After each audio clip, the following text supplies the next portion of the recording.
We are back on the Rational Boomer podcast. Hopefully, your day is going well. It's Friday. We're wrapping up the week. Been kind of a busy one. Want to thank Old Soul for coming on yesterday. It's always a pleasure to have her on the show, and she always makes me very smart for having her on and kind of dumb at the same time. She is sharp as a whip, and she's very detail oriented, something I am not. So it's always a great addition to the show when she's on. Now, tomorrow, Ed will be on, and he offers something similar, different, but similar. He's a smart guy. He's detail oriented. He knows a lot of stuff. Both these people, in fact, all the people that come on the show that are the listeners, make me sound a lot smarter. So I'm all for that. Thanks to Old Soul, we're looking for Ed, and we've got other listeners coming up in the not too distant future. Well, one thing that happened last night uh, that isn't really a surprise, and it's a big deal, but it's not a big deal. We know that today was the deadline for shutting the government down because Congress, specifically the House of Representatives, were unable to come together with a budget deal after three or four tries. They haven't been able to come together on it. Now, most people in Congress are willing to come together, but we've got that small faction of those Trumplafucks that want to try to obstruct everything, and therein lies the problem with trying to get a budget deal done. Now, the fact of the matter is, budget deals in history are pretty easy things. It's you come in, you do it, you get it done, you move on to the next thing. But not with this current House of Representatives, specifically the MAGA fucks. Well, they did avert the shutdown today. There will not be a shutdown today. However, all they did is push the goalposts back again, and this time, not very far. The first shutdown was scheduled to start on the 1st, which is today, and then a next one, I don't even remember, it's like the 10th or something. So, anyway, they pushed the goalposts back, but they went from the 1st to March 8th. They really only pushed that one out about a week. And then the second one will come on March 22nd. They must be pretty confident that they're going to come together with something. And we'll talk more about it later in the program. But the good news is we have averted a shutdown and pretty much what I told you would happen the last four times. Somehow, at the last minute of the last day, they will come up with at least a temporary answer and there would be no shutdown. Because if there was a shutdown, the Republicans would take it in the ass because it would have been their fault and they got enough problems coming up in the November election. Anyway, we've got a bunch of emails, so let's get to that. First one comes to us from Joe. Says, thanks for your hard work. Looking forward to the next Mike and Ed show tomorrow night. It's coming. Question: what if Nikki Haley, chooses to enter the race as an independent? Sincerely, Joe. What if Nikki Haley decides she can't win the nomination, and frankly, she can't? The only way she has any chance of being the nominee is if Donald Trump drops out. Now, that's a distinct possibility, but even still, I think the Republicans would be hard pressed to put a woman of color as their nominee. Call me crazy, call me cynical, but I just don't see it happening. Nonetheless, with Super Tuesday coming up, she may get blown out again. She will get blown out again, and then she may drop from the race. So the question is, what if she enters as a third party candidate? I don't see that happening.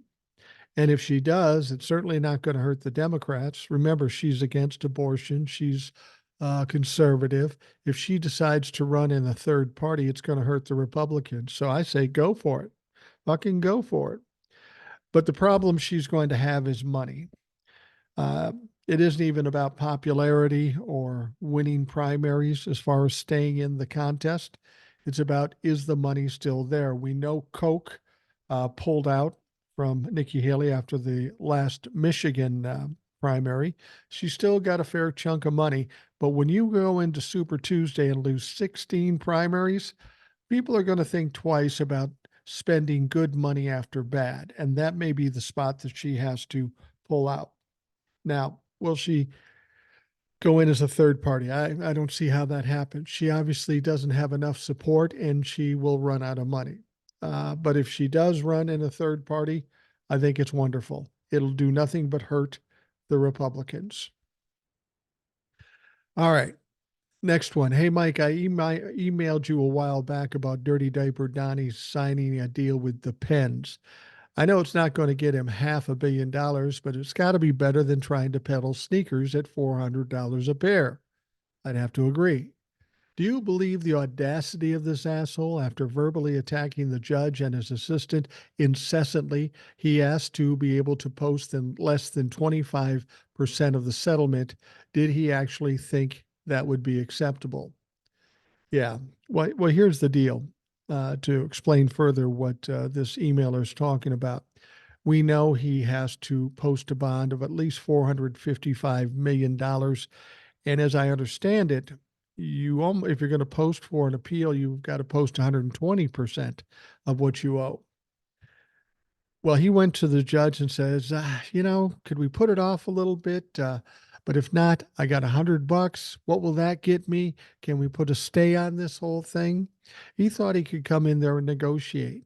He really is at a loss when it comes to dealing with legal aspects. And when he came with that $100 suggestion, he basically told the judge and told all of us, I ain't got the money. And that's something we've been saying all along. He doesn't have $500 million in cash. A guy like Donald Trump leverages everything and spends everything he gets his hands on. There is no piles of cash anywhere because Donald Trump just can't do that. So it is audacity. But here's what you have to understand. What choice did he have? He's trying to put off getting his shit liquidated. So he's going with whatever money he can go and hope against hope it's going to work. Because, in his business world, he was able to bully people or con people. Well, he's in a much bigger pond now. And the opponents are much more formidable. They're just as powerful, if not more powerful than him. And when he comes with this settlement suggestion, they go, fuck yourself, and that ain't going to work. So the clock is still ticking. And in about 2.5, 3 weeks, he's going to have to come up with $450 million or they're going to start liquidating his shit. But at the same time, he's already tried to get a delay in the $83 million E. Jean Carroll case. And he's not going to get that either. So Donald Trump's in all kinds of financial trouble. Anyway, besides, didn't he claim his net worth is more than $4 billion? Come on, you orange piece of shit. The bill is due. Pay up. What's that you say? You can't afford it? Wow, how are you going to explain this to your pathetically blind, loyal sheep? Don't worry, Donnie. They've proven time after time they're going to lap up whatever idiotic shit your mouth is spewing. Mike, a few months ago, this felt pretty scary. Now it's just a carnival act sideshow. King Turd is going to jail broke and as a proven fraud. The only thing that could get better would be for his sheep to wake up and turn against him. Keep doing what you're doing, Paul. Thank you, Paul. And I concur with you completely. All right, the next email says, Mike, I was reading today that Trump had his lawyers file yet another ridiculous thing with the court. In the new filing, they're telling the courts that they're only planning to put up $100 million as the bond in order to appeal. And this is in reference to the previous emailer and what he wrote. That's right, they went to the judge. He's supposed to come up with $450 million to make an appeal and put a stay on the whole process. He walks in with 100. Sorry, Donnie, you're a little short. That ain't going to cut it. You don't get the stay. You don't get the appeal. They walked straight into the point and still missed it when they said this penalty is punitive. The whole point of this judgment was to punish Trump for continued fraud. It seems almost daily now that Trump's attorneys are filing ridiculous things with the court because Dirty Diaper Donnie won't let them be serious attorneys. He thinks this will work because that's how he's always done business. He'd pay pennies on the dollar on his bills and tell his creditors to accept it or get nothing. I loved how the attorney for the DA's office used this to say it proves Trump is basically cash poor and can't pay for it. I'm sure it is one of his brainless followers who sent the letter containing white powder to Judge Engoron. Thankfully, it sounds like it was harmless. However, the latest stunt proves why Trump needs to be gagged in the upcoming trial.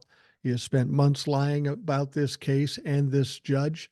I'm sure when Donnie heard about this, he was proud and thinking of his followers and that they had accomplished something. The only thing accomplished was somebody is probably catching federal charges, all on the behalf of a broke, failed, twice impeached, four times indicted, diaper wearing former president. Thanks, Eric. Thank you, Eric. And you make salient points as you always do. And let's just acknowledge that. Donald Trump is broke as a bitch. And I suggested that when he first got these verdicts against him. He kept saying, we kept hearing in the media that, well, he says he has $400 million. Something wrong with that. People in his business just don't have that much cash laying around. They have it out there in properties. That's their business, buying properties. Secondly, Donald Trump is a fucking liar. So if he tells you he has $400 million, it's reasonable to think that he has no fucking money at all. Donnie's in some serious trouble right now, and he knows it. I don't know what he's going to do given the circumstances he's in, but it's not going to be pretty, and it's not going to be beneficial for him. All right, the next email. Hi, Mike. I've been meaning to email you for some time now. After today's breaking news, I felt compelled to contact you. Today, we find out that SCOTUS is not even going to hear the immunity case until April 22nd. This tactic of delays allows them to slow down the appellate process. The SCOTUS actions were ostensibly aimed at making it look like they are following the rule of law.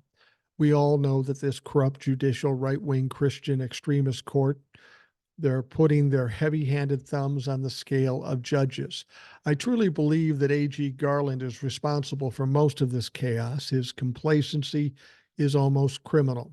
I truly thought he was going to be a good AG, but instead he is at best a Republican sympathizer. When he said nobody is above the rule of law, he was lying. Taking 2 years to bring a case against Trump and these right-wing extremists is unacceptable.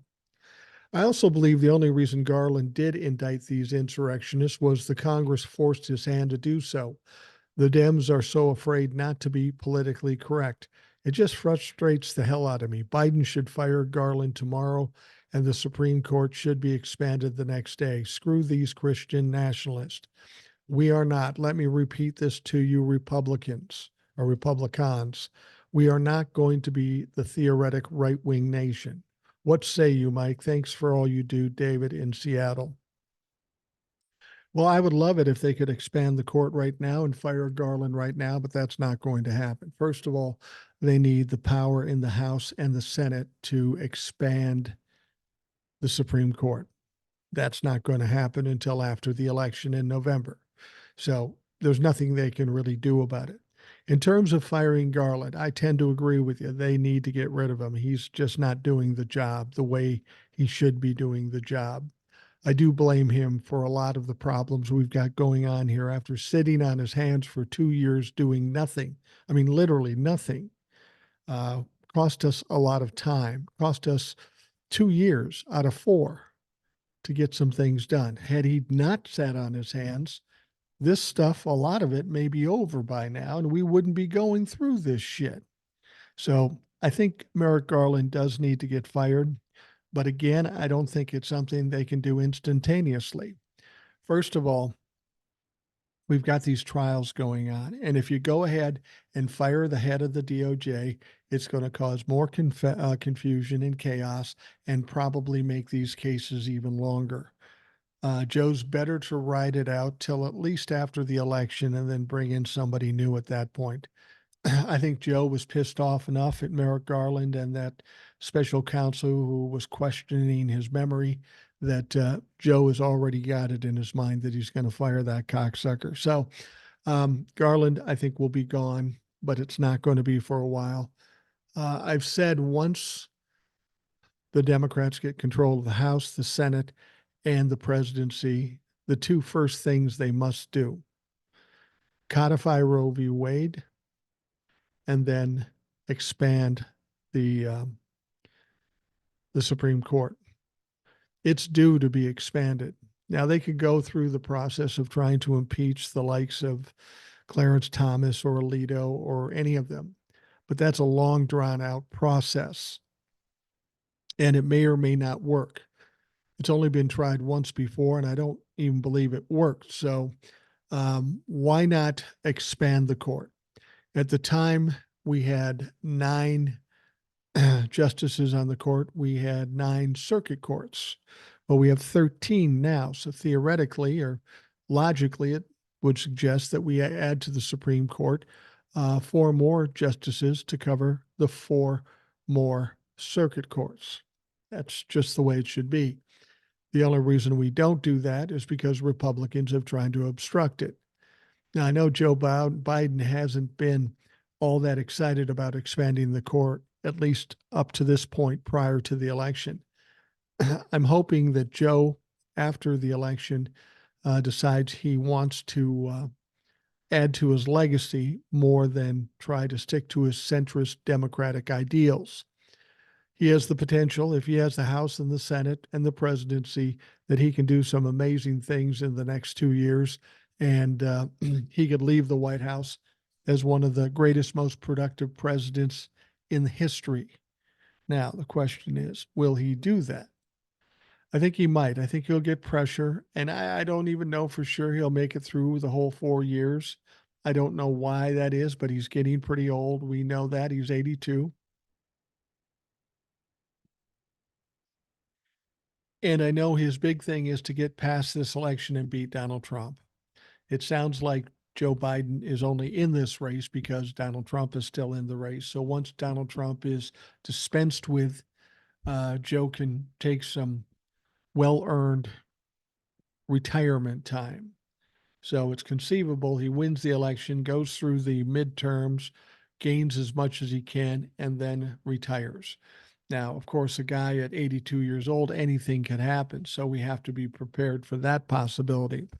That said, I feel completely comfortable with Kamala Harris as a potential president. I think she will do fine. All right, the next one says, Dear Mike, I don't know if you've noticed this, but MTG asked Judge Engeron to strip to his birthday suit. No. I was watching the TikTok video from the Ring of Fire. I was like, that is so disrespectful. Are you serious about that? I missed this. And sounds so outlandish, especially in a court of law. I can't even believe that the Orange Boy doesn't have the full amount of money to pay the NYC civil fraud case and put up $100 million, which, however, was denied by the judge, I believe, this week. He has so many court legal fees, even as a former president, and he still hasn't even paid E. Jean Carroll $83.3 million. He did ask for a delay. They're waiting for a response on it, but he's not getting that. I just can't wait for Letitia James to take control of all of Trump's assets and then watch Orange Boy cry like a little baby that he is. Ha ha ha. When I was listening to the Maddie podcast episode, I didn't know that Trump's hands were correlated with EMDR hypnosis and how it related to how that was used by Hitler. I thought that was interesting. I just don't think Donald Trump's sharp enough to use something like that. I think it's a nervous twitch. It's something he thinks makes him look smart. I may be wrong. Maddie may be right. Once again, she's a listener, so probably smarter than I am. So I have to give her that credit. I really don't think he'll be able to be the Republican Party nominee when the Republican Party isn't as unified as it once was and seems more divided. I heard somewhere on TikTok that Jack Smith is going to issue indictments for the 20 sitting Congress members, and I hope that Lauren Boltface and other corrupt Republican members are gone too. Yeah, I keep hearing. I mean, I know that's an eventuality. It's going to happen, but I keep people saying, it's just around the corner. It's coming. But I can never find a source, a legitimate source as to where that's coming from. So I have to wonder if it isn't folks on TikTok with some hopeful thinking. Now, aside from the world of politics, I too myself am an uncle to a niece that's 3 years old, and she loves watching The Little Mermaid and Frozen movies all the time at her home in Seattle, Washington, with her mom and dad and favorite grandfather. I always buy her gifts all the time whenever I visit her, and she has more toys in that house, but I love her. She is learning how to speak Mandarin, and her IQ level is top notch, including her ability to pick things up in a heartbeat. She has lots of aunts and uncles, grandparents, and relatives that love her dearly whenever she's in Portland or Seattle. I know, Mike, that you love playing with your favorite granddaughter and playing hide and seek. I didn't say I like playing hide and seek, but I play hide and seek. It's a pretty it's weird because you want to play hide and seek? I go, sure, honey, we'll play hide and seek. Okay, you go hide in the closet. I go, but then you know where I am. Just go hide in the closet. She doesn't have a real grasp as to how the game is played, or maybe just doesn't care. But she's not working on Mandarin, by the way. But she's really developed an attitude, which I come to like. It's funny. She's very affectionate toward my wife. She loves her grandma. She loves doing stuff with grandma, and that seems natural. Grandma's a teacher. She's dealt with kids. She's been a great mom. So, I'm more. She's kind of learned how to give me shit, and my son feels bad sometimes when she does. I go, hold on a minute. My whole life I've been giving people shit, and if my granddaughter's going to give me shit, I'm proud of that. But it's weird, she'll say something, she'll mess with me in some way, and then I was going to go out and get pizza when she was over here, and we were watching her, and she says, "Grandpa," when I was leaving. I said, "What?" She says, "Be careful." I said, "No, you be careful." She goes, "No, you be careful." I said, "You be careful." And she goes, "Grandpa, be careful." And then she looks at me and she goes, "I love you. Now go." She and I have that kind of relationship. We give each other shit, and given my personality, it plays well with me. All right, the next email, that was Trevor, by the way. Thank you, Trevor. I appreciate it. And I know what you're saying about a 3-year-old niece. I've got some nieces too. They're in their 30s now, but I had a similar affection for them when they were young. Well, Mike, there you go. The right wing Supreme Court has virtually ensured Trump will not face the music this year. They've decided to take oral arguments on the immunity claim of Diaper Don, the orangutan, in April. And as they haven't even ruled on his being taken off the ballot yet, we can see that if they hear oral arguments in April, the decision won't come out until midsummer. And then we have to wait 2 months before the trial can be set. Well, I don't know that that's true. They did put it on in their words, an expedited process. Here's the thing, though. It's really funny. They waited 2 weeks and then they put it out 7 weeks before they heard oral arguments. But when it came to trying to hear the case on student loans, they got that thing up fast and in a hurry. In a couple of weeks, they got that bitch done. So they can do it. They just chose not to do it in this case, and they have revealed themselves as complicit with Donald Trump. I'll tell you this about the Supreme Court. They take particular umbrage when people act as if they're complicit or not legitimate or not credible or corrupt or criminal. They really get butthurt about that. So, what I think we need to do over the next 6, 8 months is to keep that in the narrative. The Supreme Court sucks. The Supreme Court is corrupt. The Supreme Court is criminal.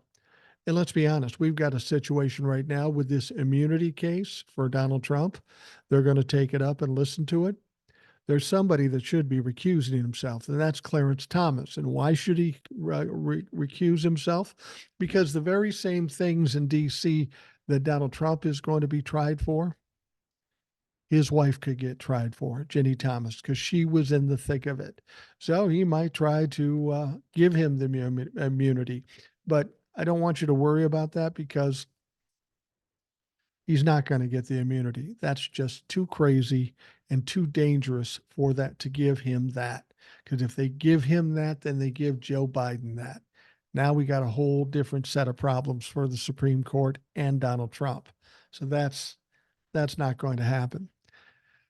And in terms of the delay to April, it doesn't really suggest that it's going to be midsummer before they come up with a final decision on that. I think they'll probably do it fairly quickly because it's such a simple thing. They're going to look stupid if they don't. And if they start in whatever uh, mid July or whatever, uh, it's a case that's about 2.5 months, so they'll get it before the election. But even if they don't, I've said this before, and I'm going to say it again. Don't worry too much about the timing of these cases. I know everybody feels like they're under the gun. It's got to happen by this time, otherwise the world will end. First of all, there's no way Donald Trump wins. And if these cases extend out after the election, think about how vulnerable Donald Trump will be after having lost in a landslide. He'll have no coverage. He'll be a sitting duck. And besides that, we've got a couple of things happening definitely before the election. First of all, Letitia James is going to take all his shit, take all his money. And then Alvin Bragg is going to convict him of multiple crimes. That alone, right there, is enough to shut him down and take him out of the narrative. All the other stuff will be frosting on the cake.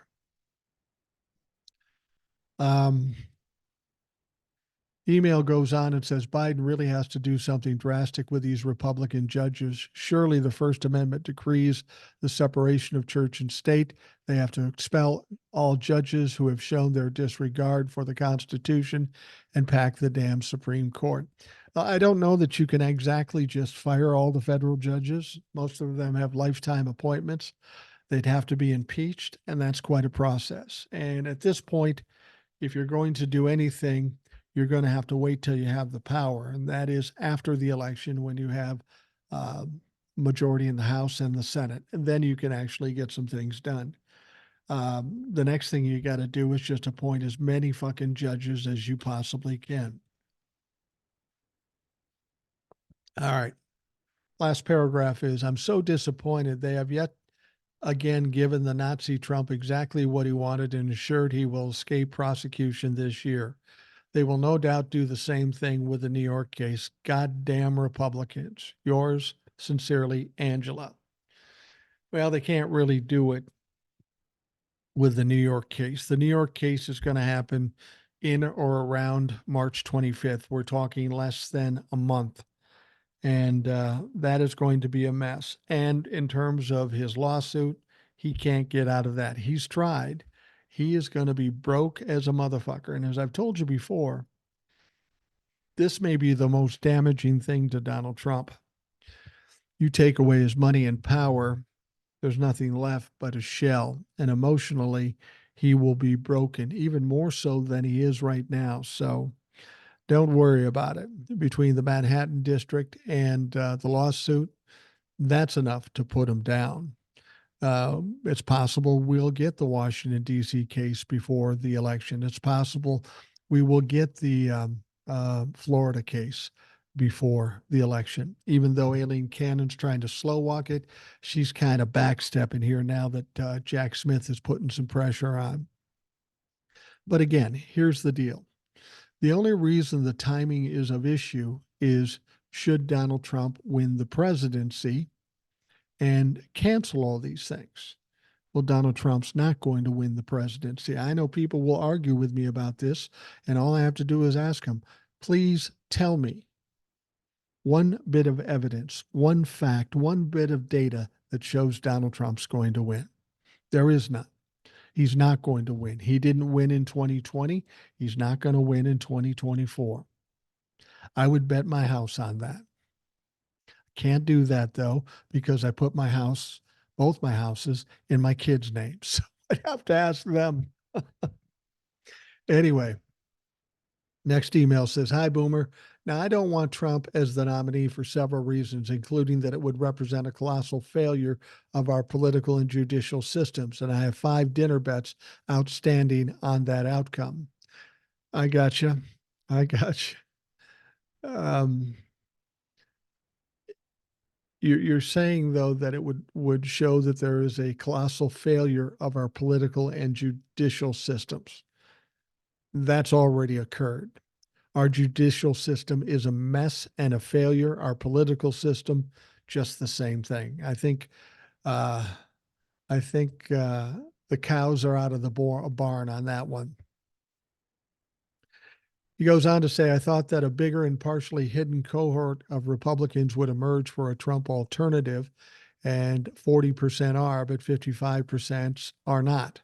So for the 82nd time, I've been wrong and overly generous to Republicans at large.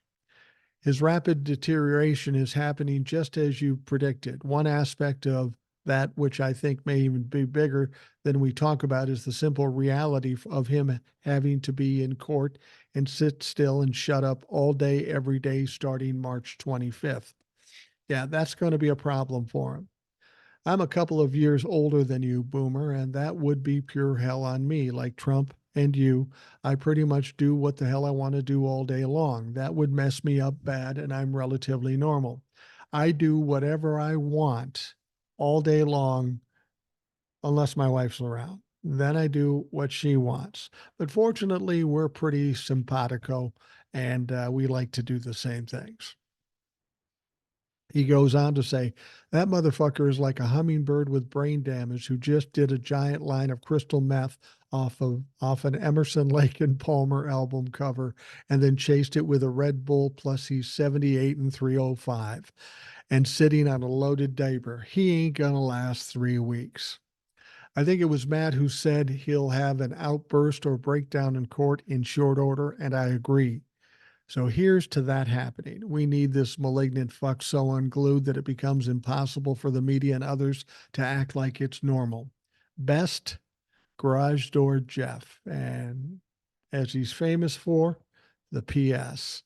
P.S. Can you imagine having to sit next to him in that courtroom armed with the knowledge that the smell is a particle based sensation, meaning that when you smell something, it's tiny bits of that thing entering your nostrils? Good grief. Sorry for that. And to the folks out there having breakfast or lunch while listening to the program, I'm sorry for that. And so is Garage Door Jeff. All right, next one comes from Dave. Mike, can you explain why Nikki's 40% is considered bad for Trump when he won the state? Thanks, man. Dave. Yeah, I can explain it. Here's the deal. Joe Biden runs. He's an incumbent. He gets 95% of the votes. Donald Trump, for all intents and purposes, is an incumbent for the Republican Party. He only got 60% of the votes. 40% of the people voted against him and voted for Nikki Haley. And the polls have shown that at least 25% of all Republicans will refuse to vote for Donald Trump. You've got a party that is having trouble beating Democrats head to head. And when you show that your nominee loses 25% of your own party, that's a problem. Those numbers aren't good for Donald Trump. He doesn't have unity or unanimity in the party. And that's a fucking problem. And yet another reason why I say he doesn't have a prayer to fucking win. All right. I think we're going to take a quick break and we'll be right back.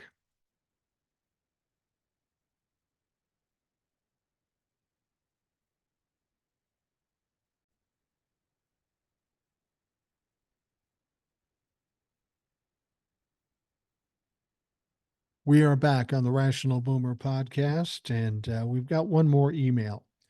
And this one comes from Eric, our friend down in Iowa. Hi, Mike. We've talked about how weak the Republicans are getting. They got a whole lot weaker Wednesday night. Moscow Mitch is stepping down from leadership. I haven't heard who is going to replace him, but whoever it will be won't be nearly as dangerous. One person I'm hearing is John Cornyn from Texas, who's a dipshit. However, I find it odd that he's given a 9 month notice. As someone on TikTok pointed out, it's ironic that he's given 9 months' notice when he's almost solely responsible for overturning Roe v. Wade. I'm assuming he's waiting till after the election in order to try and save as many down ballot races as possible. No doubt. Um, And not only is he waiting 9 months to step down from leadership, his term runs through 2027. I honestly don't think he'll last that long after he leaves leadership. He'll probably resign shortly thereafter, and he's going to try to game some system in order to get another Republican in there. They did something in the state with the legislature to try to make sure that see what happens is when a senator leaves office before the end of his term, the governor gets to replace him. The unfortunate thing for Mitch McConnell is that in Kentucky, that Kentucky, Andy Beshear, the governor, is a Democrat and doesn't like Republicans. So it's likely they could put a Democrat in that seat. Now, Mitch McConnell knows that. He tried to game the system, and the legislature passed some ridiculous rule that the Republican legislature has to pull together some names that Andy Beshear has to pick from, Republicans presumably, and then he would be forced to put that person in the Senate. Well, Andy Beshear has said, yeah, fuck that. I'm going to ignore that. So when Mitch McConnell leaves, if he leaves before the end of his term, or if he keels over before the end of his term, there's a distinct possibility that the Democratic governor of Kentucky will replace Mitch McConnell with a Democrat. And wouldn't that be just desserts? Anyway, the email from Eric goes on. One creator I saw on TikTok had an interesting take on the Supreme Court agreeing to hear Trump's immunity case. This creator suggested that it's possible they agreed to hear the immigration case, knowing that it will push the January 6th case past the election because they're planning on a ruling against him in the 14th Amendment. That's possible. Not likely. Now, they're going to have to come up with an answer to that 14th Amendment situation because that primary in Colorado is coming next Tuesday. If they don't come up with an answer then, as far as I know, that if they don't have an answer by then you can still take them off the ballot. So they're going to have to come up with an answer. But that's an interesting angle to this. They come out with the bad news that we're going to delay this situation, and then they come back and say, yeah, he's off the ballot. That would be a nice little surprise. I don't have that much confidence in the Supreme Court, and it really does seem like they're tilting toward Donald Trump's side and doing everything they can help him. But at the same point, they know that what they did with the immunity thing, that's going to get a lot of backlash to them, and they hate it when people think they're criminals and corrupts.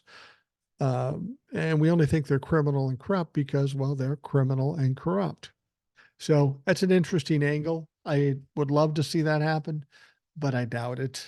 I really doubt it. That's a harder thing to get to pass on than the whole immunity thing. He says the creator suggested this could be the Supreme Court's attempt to look impartial and try to redeem their credibility. That would be great if we thought the Supreme Court cared fucking anything about that. And everything they've done has suggested that they don't care about the credibility. As much as they whine about it, they don't care because they keep doing things that impugn their credibility. So I don't know. I don't honestly know how that's going to shake out. I don't have a lot of confidence in it. I would love to see it. It's just that the whole thing with the 14th Amendment has got so many loopholes in it and all kinds of things. Remember, it only takes him off the ballot in the primary, not in the general election. I don't know how that affects him for the general election. Does he go as a third party? I don't know. There's just too much I don't know about it. So we'll wait and see what the Supreme Court does and hope for the best. The bottom line is people agonize and get anxious about all this stuff. There's no point in getting upset about things we can't control. So let's just see how everything plays out. The bottom line, I can tell you this, with all these things going on, regardless of the timing, Donald Trump will be run into the ground before it's all said and done. And Donald Trump cannot win the election in November. So if you believe that and you understand that, we're good. It'll be fine. All right, as I was talking about last night, the House and Senate both passed a stopgap bill on Thursday to avert a partial government shutdown today. Now, to provide additional time for the full year funding bills to be finalized and passed, the stopgap measure will extend funding on a short term basis. I mean, really short term, and set up two deadlines on March 8th, which is just a week from the March 1st deadline, and March 22nd. The bill will now go to President Joe Biden to sign into law, which he will do. But all it does is push the goalpost back a week or two. And they're getting kind of cocky, thinking they might even come up with a final bill. I'll believe it when I see it. But at some point, they do have to come up with something. And at some point, they're going to have to say, MAGA, fuck yourself, because it's never going to get done if they keep listening to MAGA.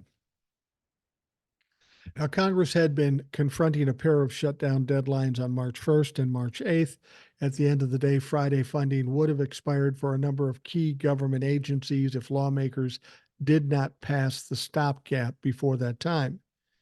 Now, people have worried about these government shutdowns, and each time I've told you the same thing, and each time the same thing has happened. They will come up with a last minute deal at the last minute of the last day.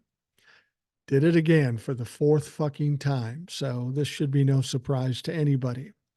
The House vote was 320 to 99, with 113 Republicans voting in favor and 97 Republicans voting against. Two Democrats voted against the measure. The Senate vote was 77 to 13. So it wasn't even close. As much as MAGA wants to control things, they can't control the Democrats. And once again, the Republicans needed the help of the Democrats to get this thing passed. Now, on Wednesday, congressional leaders announced an agreement on the 6 appropriation bills and said the package of full year bills will be enacted before March 8th, while the remaining appropriations bills to fund the rest of the government will be finalized and passed before March 22nd. House Speaker Mike Johnson has been under intense pressure from the far right to fight for conservative wins in the government funding battle, and hardliners were quick to push back on the prospect of another short-term funding bill. But as I've told you, Mike Moses Johnson will always fold. It's a no-win situation for him. Now, Johnson told him that the appropriations told all of us that the appropriations process is ugly. He says democracy is ugly. It's not really that ugly up until the time you MAGA fucks got involved. He said, this is the way it works every year, always has. No, that's not true. It only has during this particular Congress and the era of MAGA. And he goes on to say, except that we've instituted some new innovations. We broke the omnibus fever, right? That's how Washington has been run for years. We're trying to turn the aircraft carrier back to real budgeting and spending reform. This was an important thing to break it up into smaller pieces. Well, Mike, you haven't accomplished a fucking thing. What have you accomplished? What have the Republicans accomplished in the House of Representatives? Exactly zero. Johnson also defended his handling of the spending talks in a meeting with GOP House members on Thursday ahead of the vote. Now, according to sources in the room, Johnson said that he was forced into a position to cut the deal because GOP divisions have prevented the House from approving a procedural step known as a rule along party lines. That was meant he needs to rely on Democrats to pass a bill on a 2/3 majority, forcing them to compromise on the spending package. Now, on another topic, let's talk about Florida. Jack Smith. Jack Smith did something kind of weird yesterday. And from what I know about Jack Smith, obviously he has a reason and a plan. Special counsel Jack Smith proposed a July 8th start date for the trial into former President Donald Trump's handling of classified documents, according to court filings yesterday. Now, this is weird because they want to get this done as quickly as possible. The original date in Florida was May, but we know with all the bullshit Donald Trump is pushing around and Aileen Cannon as a judge, they were going to push it back anyway. So Jack Smith said, let's go to July 8th, which obviously puts it very close to the election. It sounds crazy. It maybe disappoints you, but it's Jack Smith. He's got some kind of plan going on here. I have to believe that. Now, Judge Aileen Cannon is set to hold a hearing on the timing of the trial today. If she agrees to Smith's timeline, the former president would be forced to defend himself just before the Republican National Convention begins and the party officially selects its presidential nominee. The RNC will be held from July 15th to the 18th in Milwaukee, Wisconsin. And there you go. That was the plan. Disrupt Donnie Trump going into the RNC convention when they're going to pick the nominee. Yeah, Jack Smith's playing some head games, and I love it. Trump's attorneys rejected Smith's timeline in a filing of their own Thursday, saying the former president would not receive a fair trial while he was simultaneously campaigning for the presidency. He pushed for the trials to be held in Florida to begin after the 2024 presidential election, but also offered August 12th as an alternative start date. Now, as lawyers said, as the leading candidate in the 2024 election, President Trump strongly asserts that a fair trial cannot be conducted this year in a manner consistent with the Constitution, which affords President Trump a Sixth Amendment right to be present and to participate in these proceedings, his lawyers wrote. Consistent with the introduction and reiterating the position that a fair trial cannot be held until after 2024's presidential election is concluded. Be careful what you're asking for.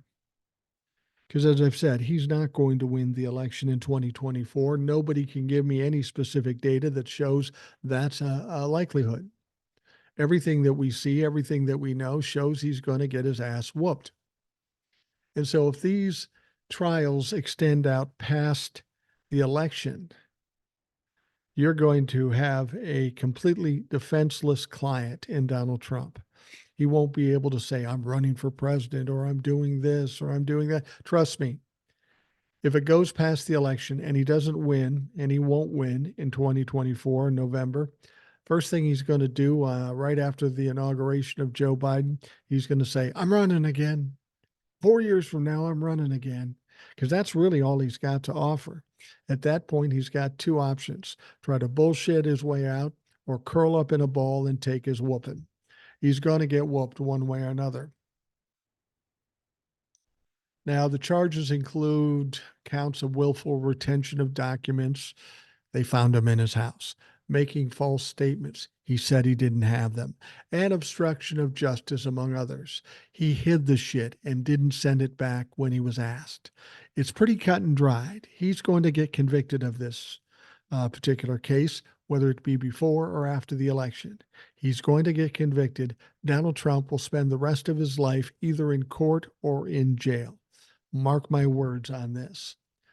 Now, Smith's team this week rebuffed Trump's claims that he had been unfairly targeted, saying there has never been a case in American history in which a former official has engaged in conduct remotely similar to Trump's. But the former president has regularly lambasted the indictment and the three others now pending against him as political witch hunts. Well, we know that. We love the term witch hunt. That's all we fucking ever hear. So I don't want people are so worried about the timing. I'm not really that worried about the timing. I mean, I want at least one case to go before the election because, as I've said before, we don't need him convicted of all 91 felony charges. We only need a couple, 3. And this first case has 34 charges.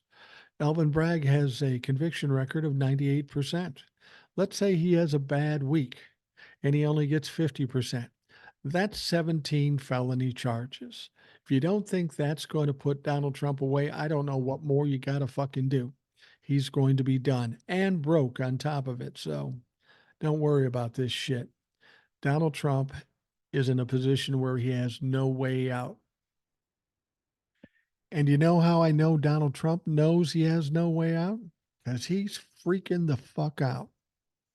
Former President Donald Trump has a new apocalyptic message for MAGA followers whose money he wants to funnel into his campaign coffers.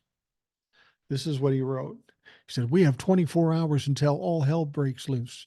That was all caps text blasted out Thursday afternoon. He says, "It's bad. It's really, really bad." Yeah, Donnie, it's really fucking bad. Trump warns unless his followers don't cough up cash, two terrible things will happen. Democrats will say they're winning, and the media will report the MAGA movement is finished. Sounds about right, and sounds about true. But I know that's not true, Trump writes. Well, Donnie, you tend to lie. It's time for all of us to send the Democrats, the media, and the globalist deep state a message they'll never forget. We won't forget you, motherfuckers, but we are going to leave you behind here very shortly. Now, Trump does not mention two recent civil court rulings that amount to more than $500 million in damages. The message which Blast suggests would be best conveyed if a million patriots chipped in a suggested $47 is that Trump was the greatest president of all time. You want to get a million patriots to send you $47 for $47 million, and that's going to help you. Not going to help you because you need $500 million, and then you need to run a campaign, and then you're going to have probably another 50 to 75 in legal bills. It ain't going to help you. You're just trying to grab anything you can get.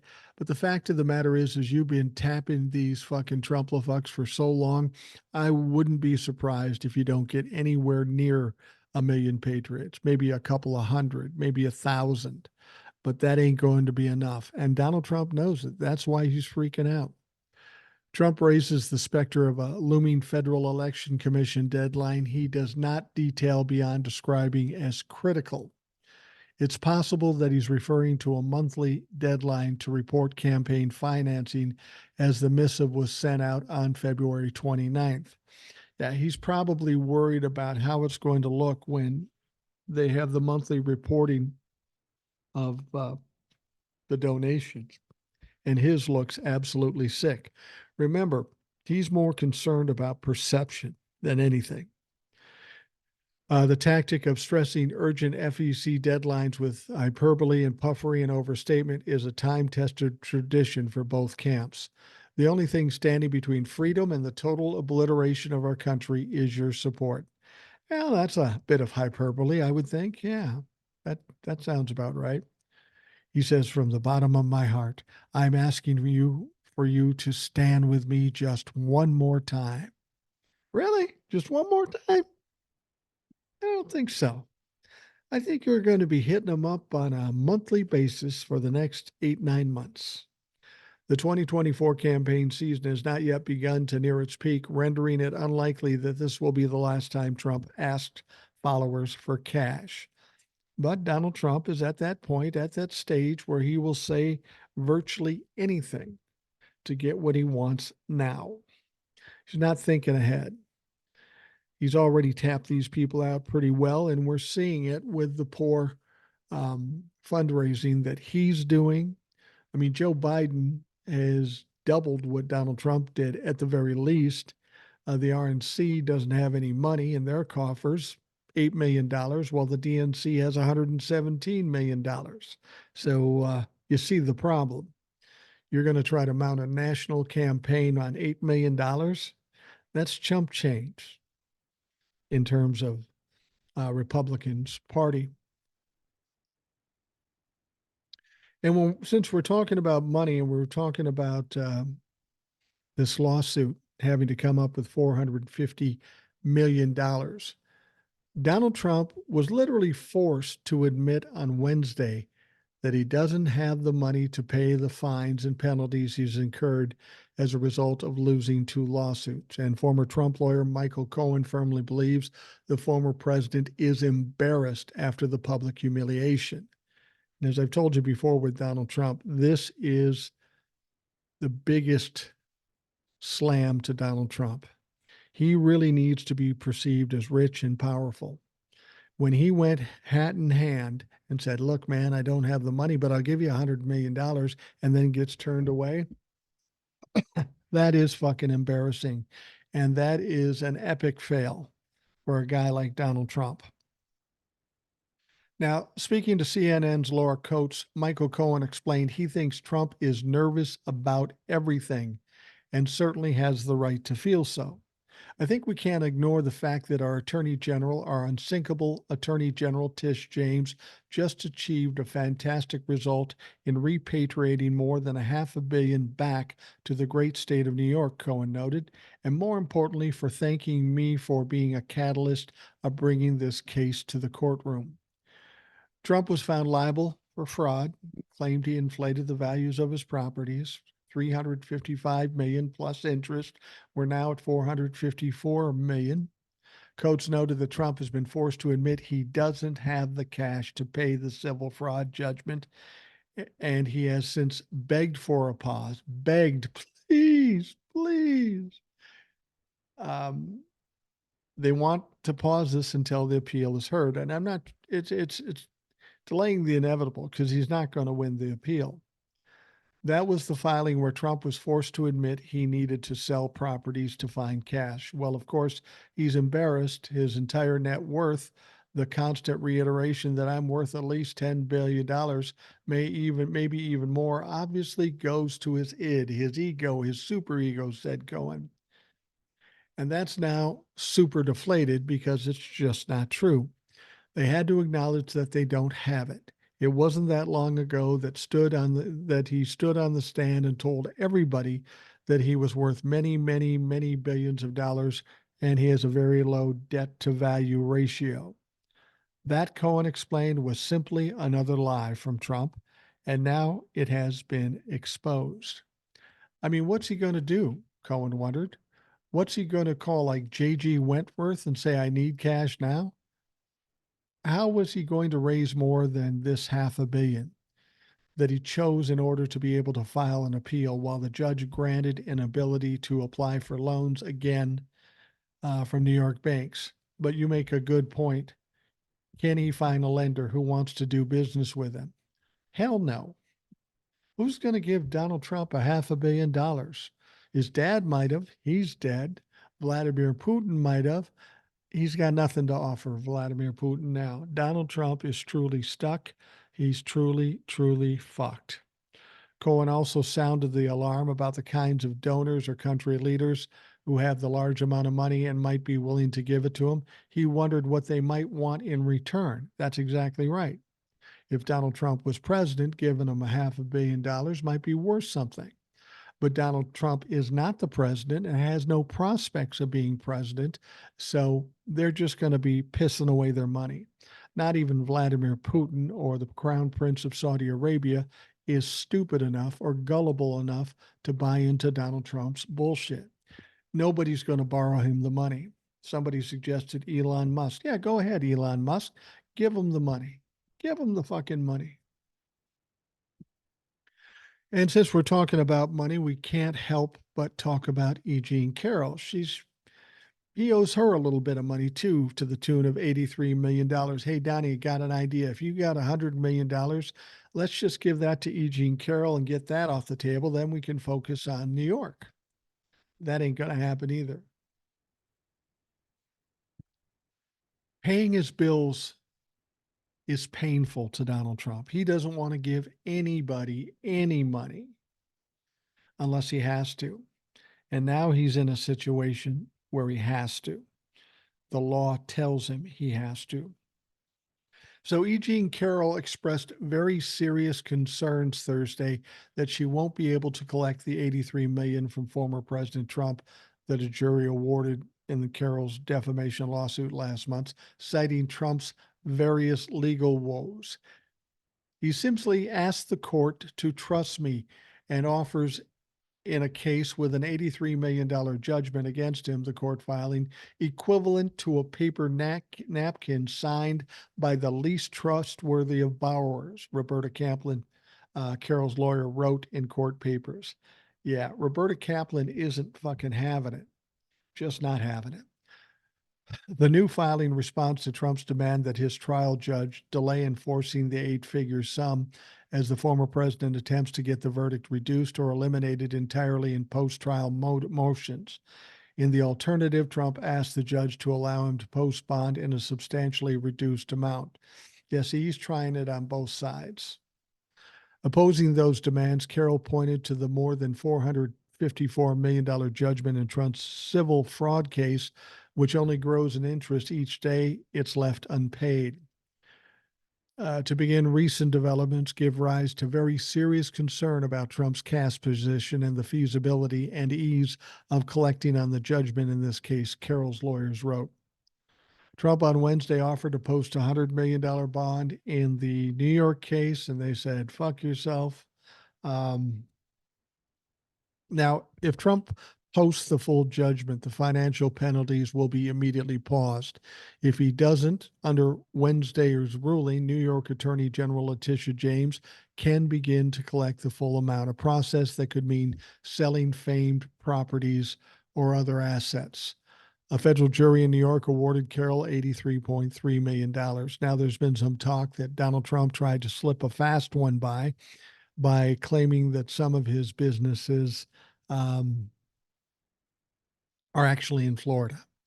Doesn't really matter because the LLCs that owns all these things are in New York. But that was a little shady, and he may have trouble because of that. But even if he had some success with that, keep in mind, he ain't moving Trump Tower. He ain't moving 40 Wall Street or any other properties he has. They ain't moving. They are where they are, and they're connected through these LLCs in New York. Donald Trump's trying real hard to avoid these things, and he thinks he's real smart. But the fact is, he's just getting himself into more trouble. So the clock is ticking. That $83 million is going to come due, what, in about a week and a half, 2 weeks? He doesn't even have the money for that. I don't think he even has the 100 million that he says he has. And then when the 454 hits, or 455, whatever it is, that's going to come just before the start of his Manhattan District trial. That's not going to be a good week for Donnie. That's going to be a problem. How do you think that's going to weigh on his head?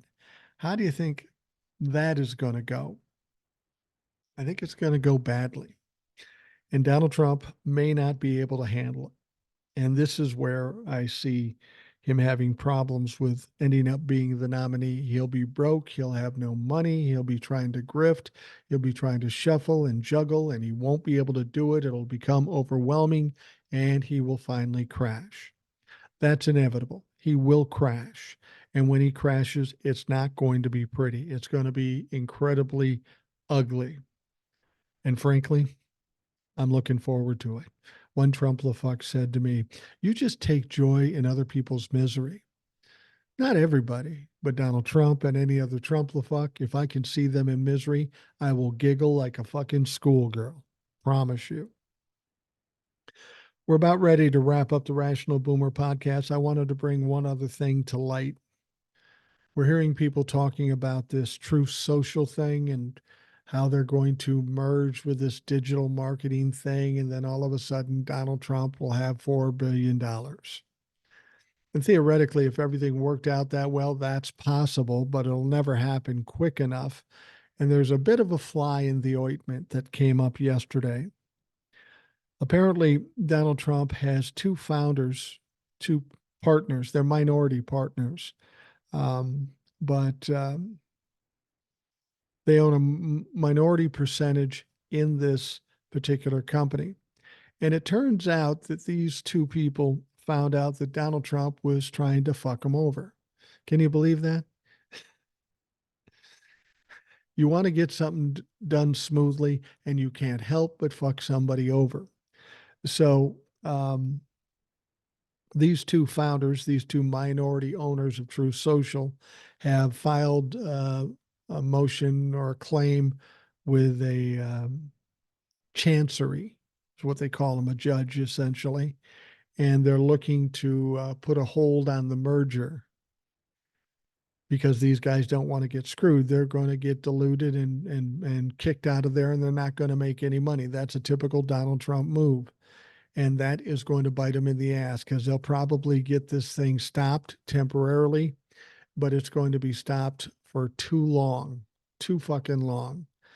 By the time he gets any money, and there's some question whether that money will ever really exist. It takes time to go through this process. And how much can Truth Social really be worth? We talked about it yesterday. I mean, this guy, the face of Truth Social, may be going to jail. I don't know. For my money, that doesn't make it a good investment, not a good bet. But you know what's interesting? When the news of this filing to this chancery came out, Truth Social stock prices cut in half. It's already hitting them even before they put a hold on this merger. Just understand this. When it comes to Donald Trump and everybody's going, oh, he's going to pull this off, he's going to do this deal, and he's going to make $4 billion. Donald Trump always fucks up. Donald Trump always fails. Do you really think this one's going to go? Please, please. All right. We are going to wrap up the Rational Boomer podcast. I want to thank you for taking time out of your day to listen. I hope you have a great day. Tomorrow, Ed will be with us, so we'll talk to you then.